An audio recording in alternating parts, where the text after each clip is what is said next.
Hi, everyone. Welcome to our webinar this morning, A Better Way to Protect Your Data, How to Ensure Complete Data Security and Governance, brought to you by Optiv. I'm Stephanie Bocardi, the Senior Director of Go-to-Market at Optiv, and I'll be moderating today's discussion. Today, we're going to be discussing how data protection is a crucial aspect of cybersecurity that encompasses both data governance and data privacy practices, and how it is essential for supporting your larger cybersecurity efforts. Our experts today will be sharing the benefits of robust data protection strategies. So we'll cover the ability to meet regulations, reduce compliance burden, improve resource management, mitigate risks, and strengthen brand reputation. Additionally, we'll discuss how these strategies can adapt to future data security standards. So speaking of experts, joining me today is John Humanick, Director of Client Advisory at Optiv, and TJ Karsten, Senior Consultant of our Data Governance, Privacy, and Protection Practice at Optiv. So thank you both for joining us. Thank you. Sure thing. Of course. So we will leave some time for Q&A towards the end, so please feel free to utilize the Q&A chat function. And with that, let's go ahead and get started. So to open up today's discussion, I'd like to ask both of you, how does data governance and data privacy policies influence the overall effectiveness of cybersecurity efforts? TJ, let's start with you. Sure thing. Yes. Typically when we think about data protection and cybersecurity, the first thing you think about is buying tools, turning them on, getting them into your environments. But we really advise clients that they should first establish a solid foundation of data governance to ensure that the appropriate planning and structure is in place so that that implementation is more successful. Data governance establishes the policies and procedures to effectively manage the flow of data through its life cycle, from initial collection, use, processing, all the way through archival and finally destruction when it's no longer needed. Some key tenets of data governance, really, data discovery and classification is probably one of the most important parts. You can't protect your sensitive data unless you know what you have and what's important to you. So you have to know where it's stored. You have to know what you're collecting. You have to have a data inventory, in place so that you know where that data resides. What data stores do we need to put additional protections around? Where do we need to point tools, configure tools to best get the most value out of them to protect that data? Once you have that information, it makes everything a lot more efficient. You can start to do things like data access governance. If we know where our data is stored, we can make sure that the folks that need access to it have it, but that only those folks have access to it. We can do periodic reviews of data access. So, someone switches teams, they don't need access to that sensitive data anymore. We can really make sure to lock down, the ability to pull that data out. Data retention, something that usually gets forgotten. That's one of the biggest challenges. Is you focus on protecting what you have, but ultimately, if you don't need that data anymore, it's a good idea to archive it and destroy it, because the best protection of sensitive data is to not even have it, especially if it's not providing any business value anymore. So in order to kind of put all those pieces together, you really want to focus on developing and implementing data governance policies and standards. A good example of this would be a data classification policy, data destruction policy, a charter, that really kind of outlines what you have, what your capabilities are, what your resources look like. And it really guides your users, your employees, as to the sensitivity of your data. What do you consider restricted data? What do you consider just confidential? What's just internal? And then finally, public data that you're free to share. Everyone would have access to that type of data. A lot of times that's not clear to employees. So it's a good way of communicating that. And then finally, data handling, guiding what can you share through email? What can what do I need to use a special secure file share for in order to get that to a third party if I need to share it, if I can share it at all? Intellectual property could fall into that category as well. So policy really drives that, and policy drives the optimization and configuration of your data protection tools as a whole. The bedrock of all of these pieces is really ensuring you have a collaborative data governance committee that brings together stakeholders from different departments, legal, compliance, business areas, Everyone has their own specific data, sensitive data that they work with that's most important to them. We want to make sure we get a holistic view and we get that input from each part of the business to make sure that we are categorizing, classifying all the data we have inside the company. So we make sure we protect it that way. This committee also, would determine priorities and guide resources for data protection initiatives. They would offer support along with IT in reviewing the current technology stack and selecting the right tools going forward if you need something new.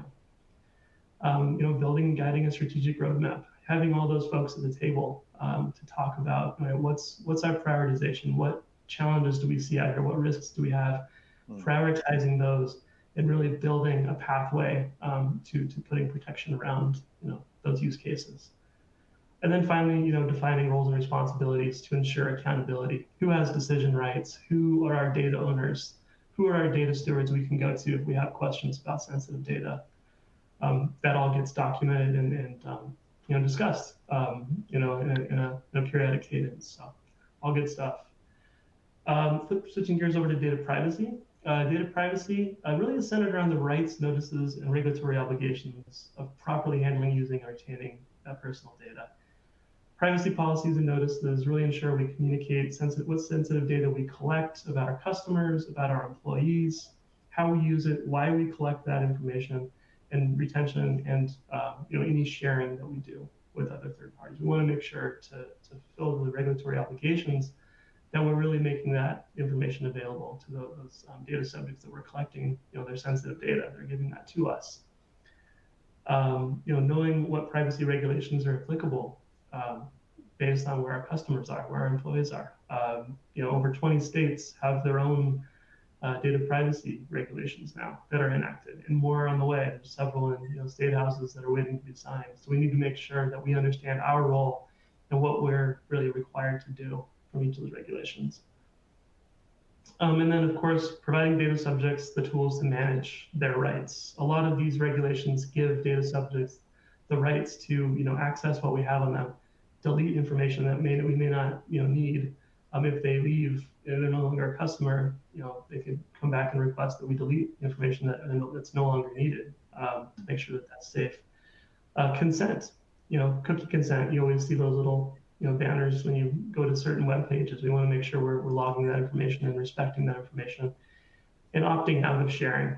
So if there are third parties or business partners that our company is sharing with, we want to make sure we give the data subjects the ability to opt out of that sharing. That's also a right that's been provided in a lot of these state regulations and international regulations. So all of that, a strong foundation of data governance and privacy policy really ensures that data protection tools work more effectively and efficiently to secure structured and unstructured data. John, is there anything you'd like to add to that? TJ covered a lot. I think mic drop. I don't have much else to say to that. I will say, throw in one thing, absolutely. And TJ touched on it lightly there.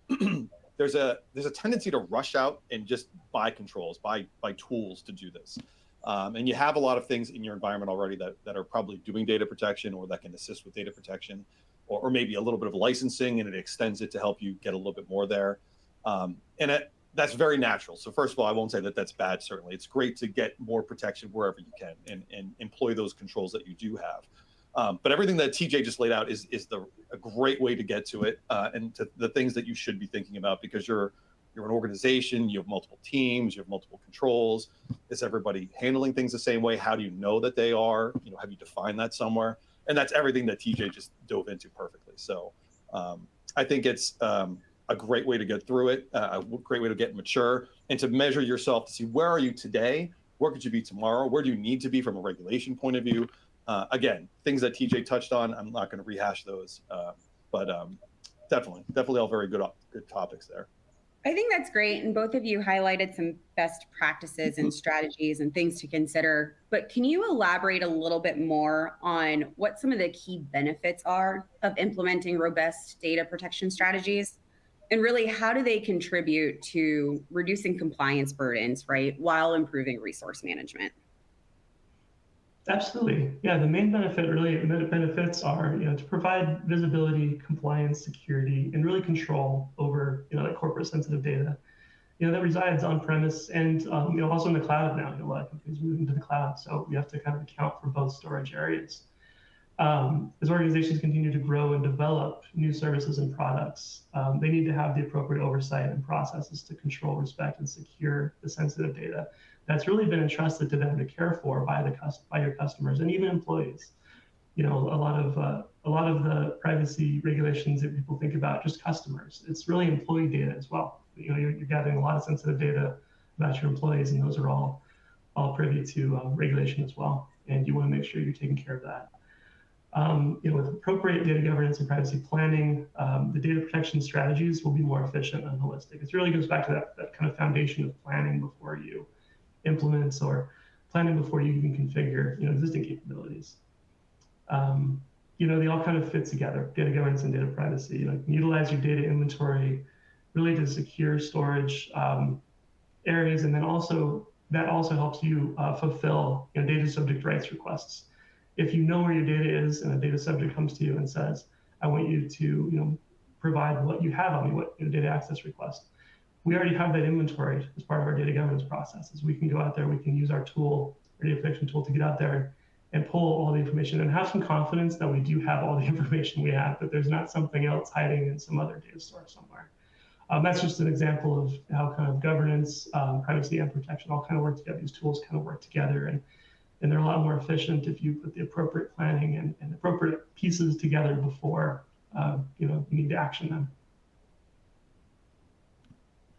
Yeah, I would tag in there a little bit too on, excuse me, without the organizational strategy, it just becomes very ad hoc. And with a small company, small organization, you can probably communicate together and talk, I need you to do this, let's do this, here's our process. But once you get larger and you start to get disparate teams doing different tasks, you may have developers or manufacturing or people managing healthcare information. You need to communicate how to protect the data to different teams. And if you don't do that at the organizational level, it just becomes piecemeal. And what happens is I have data that I know is very critical because I'm using something proprietary or it's something we're developing, we're doing things, and other teams start to see that data, and then they may not realize the importance of it. So they treat it more casually and they're emailing it and they're not encrypting it properly. Or they may not be aware of regulations. I was a developer. We used to blow things out of the water all the time because we just needed it to work. So sometimes you don't think about, am I protecting this properly? Am I putting this on the right server? I'm putting this out here. Everyone has access to it. Those are concerns. So if you define that at the organization level, it makes you more mature as an organization in how you handle data, but it also communicates across the organization why we're doing this, how we're doing this, what tools to use, and it actually keeps you then more secure. Yeah. I feel like, oh, go ahead, TJ. I was just going to say another great example too is when you implement a tool like data loss prevention, for example. That's a very much data protection oriented tool. However, if you align that to your data governance procedures and policies, you can, like doing the data discovery, data classification, you can label files. So that way, that's another layer of protection that your DLP tool can use, whether that's email DLP, web DLP, whatever. It can actually look at those tags, those labels, instead of just relying on rules or content-aware settings, native to the DLP product. So it makes it more efficient and, more successful. Mm. I feel like the example that John just shared is a great real-world example that we run into quite often. TJ, do you mind sharing from your experience some of the real-world examples of how flexible data protection strategies have really helped organizations mitigate risks, but also enhance their operational resiliency? Sure thing. Yeah, no, a typical example we see, quite often from clients is they request support in evaluating and assessing their governance and privacy programs, identifying opportunities for improvements, assessing for regulatory compliance, implementing vendor technology solutions to accomplish those protection goals. New regulations are coming out, modifications of regulations are coming out. We want to make sure that we understand what our capabilities are, what our program is great at, where our weaknesses are, and really prioritize, some of those gaps. And the Optiv approach is really to understand those capabilities, where they exist, the maturity of the capabilities. We kind of use a domain approach where we look at different domains within each program, and really to determine the maturity, and then optimize those domains to really provide automation to accomplish any kind of regulatory requirements that may be coming down the line and they're changing all the time. So once you have that baseline assessment and evaluation, it's easier to you see something on the horizon, it's easier to say, okay, look, we know what we have, what we don't. If there's an area of weakness for us, well, what do we need to do to kind of strengthen that, to mature that area? And really, that's what we help do. I mean, we utilize frameworks to kind of guide a program gap assessment. We conduct workshops, with our clients, do interviews, do some data discovery to determine all of those items. And all of this mitigates risk. If you have a solid program, if you can mature in the areas you need to in order to kind of encounter those regulations, it's going to make you in a much better position to be successful and to handle those obligations. Awesome. We talked a lot about evolving regulatory requirements, and I think that's something that's always on everybody's top of mind. How can organizations adapt their data protection strategies to meet future data security standards, in your opinion? Sure. Yeah, and that's another common question. We have a lot of duplicative, privacy regulations. Large companies have to deal with not only the state regulations here in domestically in the U.S., but you also have GDPR. You've got PIPEDA in Canada. You've got new international laws coming out. So if you have customers all over the globe, that's a lot of different regulations that you have to adhere to. A lot of them are overlap. A good example in the States here is California CPRA. That's one of the more restrictive state regulations. So a lot of the other states that have taken California's lead and have a lot of the same rights kind of baked into the regulations. So we always kind of take that as our baseline. That's the most restrictive. If you can meet CPRA, you're going to have no problem meeting the other state regulations. Same thing with GDPR if we need to look at international markets. But yeah, it's really, I kind of mentioned before, as you're looking at all of this, we want to make sure we know what's applicable to you, where your strengths and weaknesses are in your program, and really put a roadmap together in order to get you there, get your program mature. Awesome. John, is there anything you'd like to add to that as we're looking forward to the evolving regulatory requirements? It makes me think of not necessarily around the requirements as much, but something to be aware of that we're seeing, and you should always be forward-looking, is the way that attackers evolve. We're talking about policy here, we're talking about regulation. Those are obviously things that are coming out and are, I'm going to say, well documented, but we know sometimes how reading those documents can be as far as controls and things go. So I won't belabor that. But attackers are also evolving, and if your program is too stagnant, if you're not looking forward and figuring out what's next or what's coming, you can definitely fall behind a good bit. And it's easy because you get things like AI, for example. We have machine learning for a long time. AI was a future buzzword, and then one day suddenly ChatGPT is on everyone's desktop, and it's no longer a buzzword thing out there. It's something we're using and all the vendors are bringing in. I think we're on that cusp now, and I see people getting a little more serious about it with things like quantum. You say, oh, that's way out there. No one understands what's going on. Huge computers that no one's going to be able to do anything with. But one day that's suddenly going to be a thing. And we're like, well, we'll have encryption and whatnot. And what I usually talk to about there is we think about data as, let's encrypt it. It's going to be protected. And in 5 years, 10 years, it won't matter. We'll have better encryption. What you need to look at is the idea of, if I'm a manufacturer, for example, if I have blueprints for planes or recipes for perhaps a soft drink or candy bar or something like that, that data doesn't expire. That's still valuable data in 2 years, 5 years, 10 years. So if I'm an attacker and I'm thinking forward and I'm forward-looking, future-looking, I don't care if your data is protected today and encrypted. I just need to get it. So today, my only concern is data exfil. Because if I get that data and it's still good in 10 years, I put it on a hard drive, I play Call of Duty for a while, and then one day suddenly Amazon's got a service, I upload your data, and I have all that information. And now I can sell that to foreign adversaries, competitors, start up my own company. So we think about data and we think about encryption and tools and those sorts of things, but we're starting to see that as compute and all these various things and attackers get more evolved, we have to be more involved about how we're thinking about it. And we all, a lot of times say, put yourself in the shoes of the attackers, think about that, think how they think, what are they trying to do? And it's hard at times. It's hard to really take that step back and think that way. But you have a lot of partners out there, a lot of sources online. You can educate yourself and become more enabled on those things. I think the common theme that both of y'all have been talking about is how important it is to plan before implementing. So you talked a little bit about road mapping, but I'd be interested, and I'll open this up to both of y'all. What are some of the essential tools and services that a partner like Optiv could offer to strengthen data protection, and how can these be integrated into an organization's existing cybersecurity framework? Sure thing. Yeah. First and foremost, data governance program development. I kind of hit on that several times throughout this, how important that is, and that's a starting point. We can advise, regarding the design and implementation of the key program capabilities, what you have currently. We can put together some strategy for you, depending on where you are in your journey.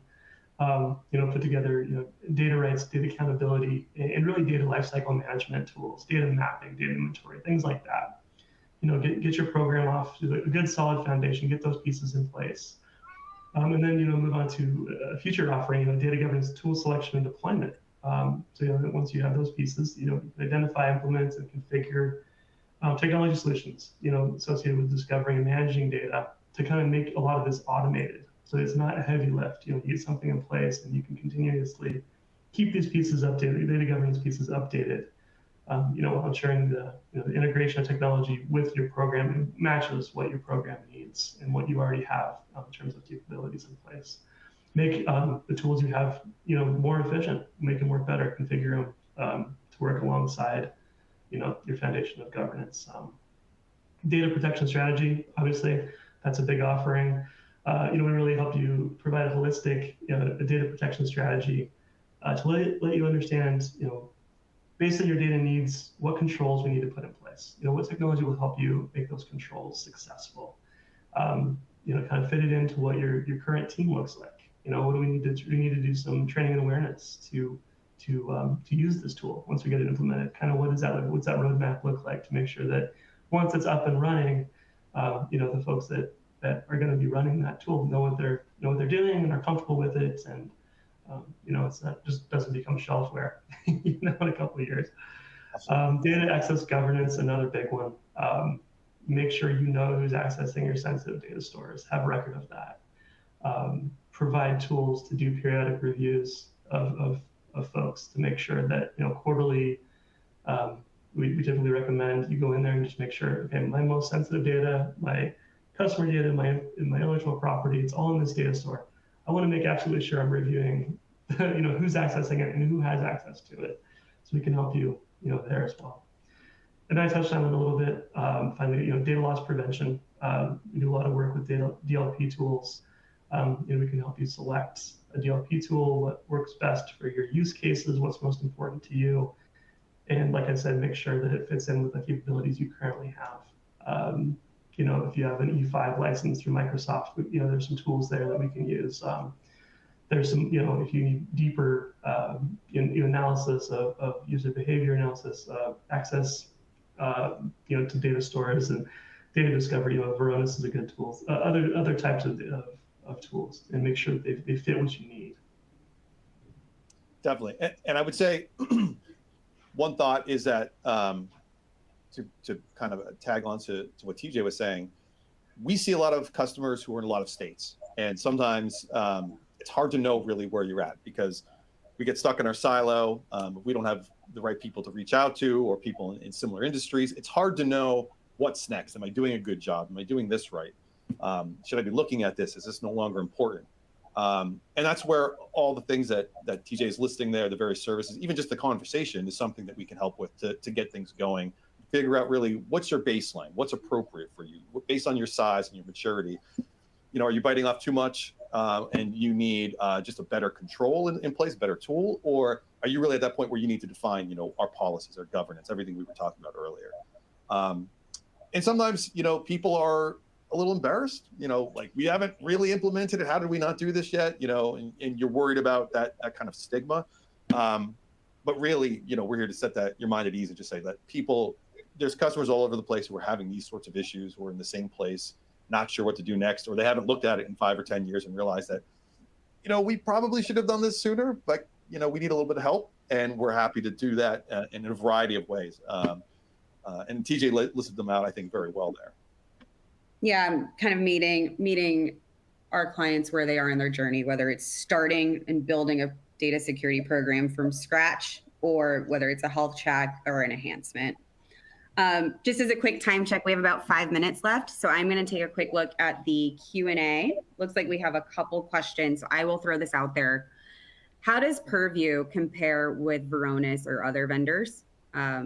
We have some folks who are trying to maximize their Microsoft investments, so looking to get rid of tools that can replace with an E5 license. Can they swap them out seamlessly, or do you recommend, native versus non-native? Sure. Yeah, so if you have an E5 license in your Microsoft shop, OneDrive, SharePoint, Purview works very well in a lot of different areas. Purview labeling, it's very ubiquitous at this point. It works well if you're using, the Office suite. You can have users, manually labeling files. You can also have automated, labeling of files based on the Purview discovery. It's really the use case that we look at. Do you need a deeper tool? Do you need breadth, or do you need depth? And that's kind of how we match up the different modules that Purview offers. But it would be kind of specific to what the company really has, in place, and what you need. We want to match that up, make sure that each of those pieces, some of the pieces work better than a specialized tool. Some of them don't work as well as a specialized tool.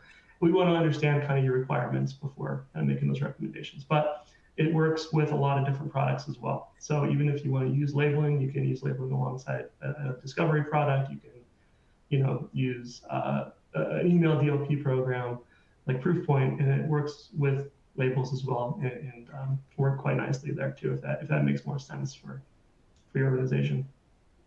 So understanding current investments and then both current and future requirements to define their use case. Yep. Yeah, if you don't know your use cases, you can't really compare vendors or solutions. Mm-hmm. If you don't know what you need it to do, that's difficult. Sometimes it's hard to nail down the use cases, but that's something certainly we can help with. And if you sit down and pow out with your team, you can figure those things out a little bit. But I completely agree. The use cases really drive it, and then it comes back to investments in various use cases like TJ laid out there. Awesome. We do have another question as well. So from both of y'all's experience, and John, you touched upon this a little bit a minute ago, in working with clients of all different industries, what are some of the higher risk data types that our clients should be thinking about when building out their governance strategy? Sure thing. Great question. Yeah, highest risk we typically see, government identifiers. That's the big one. Social security number, passport number, driver's license number. Anything a bad actor can use to, become you. That's going to be the most sensitive. Personally identifiable information can take many forms. Anything that you can put together to identify a natural person. That's kind of the broad definition. But you get into bank account information. Financial information. This could be corporate or personal. Anything that links to the person is going to be the most sensitive. An easy way to think about it is, if a bad actor would be able to get a hold of this data element, what would we be able to do with it? Could they, do something malicious? And that typically guides, what you'd want to protect the most. PHI also kind of falls into that. If you're a medical provider, you're in the healthcare industry. PHI is a big one. A lot of regulations around, the HIPAA regulations, a lot of PHI focus there as well. So, awesome. I think we have about 1 minute left. I'll just open it up. John or TJ, is there anything else that you'd like to add as a closing statement? Thank you both for your time today. I would say, don't be afraid to have the conversation. Sometimes people are afraid to turn over the stones to see what's actually going on, where data actually lives in their environment, how people are handling it. Ignorance is never a good solution. The attackers, bad actors, wherever they're coming from, they're not going to stop just because you don't want to look at it. So make sure you think about it and just take it on and dive in. It's the best strategy I can say if you're just starting. Yeah, absolutely. Yeah, reach out for help. We're happy to meet you where you are in your journey and get you where you want to be. Awesome. Well, thank you both, and thank you everybody for attending today. I appreciated the discussion around taking a strategic approach to building out and enhancing a data security program. If anybody's interested in learning more, please feel free to reach out to your Optiv account team. And with that, thank you. Thank you.